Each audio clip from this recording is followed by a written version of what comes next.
Good morning and welcome to Take 5 for Safety. I'm Drew Baker and I am the Campus Safety Officer at Kenai Peninsula College. This presentation is part of an assignment that I, as a student in occupational safety and health, need to accomplish for my Training Needs and Methods course. Today's subject is head protection. By way of overview, let's look at a couple questions. When is head protection required? When dealing with objects that could potentially impact your head. Okay, good. That's a good start. Who must provide head protection? Is it the employer? Yes, it is the employer. And how do we know that the head protection the employer gives us is the right head protection for the job? Wouldn't there be like a sticker or something inside it? Yes, the hard hats have a sticker and or a imprint of what level of protection they provide. Very good. So OSHA 1926 is the regulation that I chose to use to describe the requirements of head protection. And as we already talked about, it covers potential for injury to the head from falling or flying objects, or electrical shock and burns. Here's some examples of some locations or jobs that you might be required to wear head protection. And we have here at the college oil and gas industry students, those that are in process tech, or even occupational safety and health. In the near future, they may be on a site that requires them to wear head protection. As we said earlier, as one of you answered, the employer has some responsibility here. The employer must provide each employee with head protection that meets the specifications contained in any of the following consensus standards. And those consensus standards are determined by ANSI, the American National Standards Institute, Z89.1 documents, and the revisions as shown.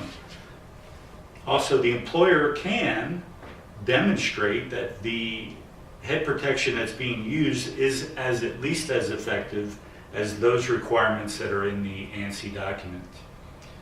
And then obviously head protection needs to be able to provide protection against high voltage, and the specifications are in the ANSI documents in section 9.7.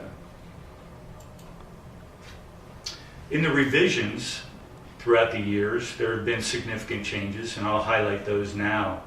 In 1997, the classes of head protection changed. It used to be class A, B, and C. Now it's class G for general, which does provide protection against low voltage. Class E, electrical, provides protection against high voltage, which is 20,000 volts. And then class C is also called conductive, and it provides no protection against voltage or against electrical hazards.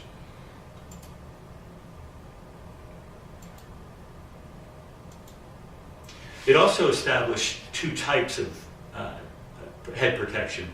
The first, level 1, provides protection against objects that fall on the top of the helmet or on the top of the head, where level 2 provides that protection for the top of the helmet as well as impact on the side of the head as well.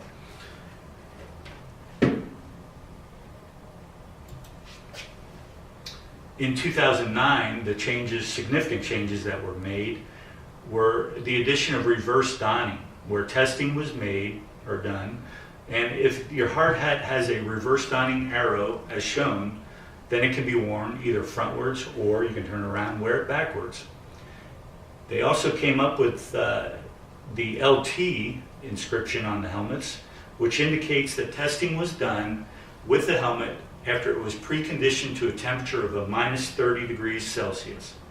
And then high visibility was added as well. HV just indicates that it meets the standards for high visibility. In 2014, a new revision was put out, which has not been incorporated in the OSHA reg yet, but the significant changes there included that the the manufacturers of accessories and components that might go on the helmet have to prove that they won't fail. Additionally, there's no longer a requirement for useful life, useful service life. Manufacturers can put a useful service life on the helmet, but they're not required to. It added the high temperature, the HT, which indicates that the helmet met standards for a temperature of 140 degrees Fahrenheit plus or minus 3.6, which is actually up from the original 120 degrees Fahrenheit. And then it standardized the markings that go on the helmet. There's, in some cases, stickers, or imprinted on the plastic itself are the markings that indicate the helmet's capabilities. So, in summary, let me ask again, when is head protection required?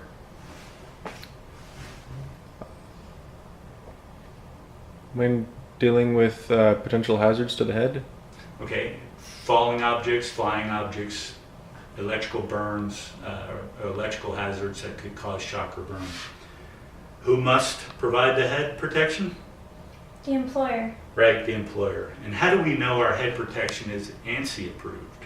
You're going to see a label, either Okay. by sticker or stamp, on the helmet, Where at? on the inside of the helmet. On the inside. Very good. Excellent. Do you have any questions? No. No? Great. Well, thanks for coming. I hope that was informative. Have a great day.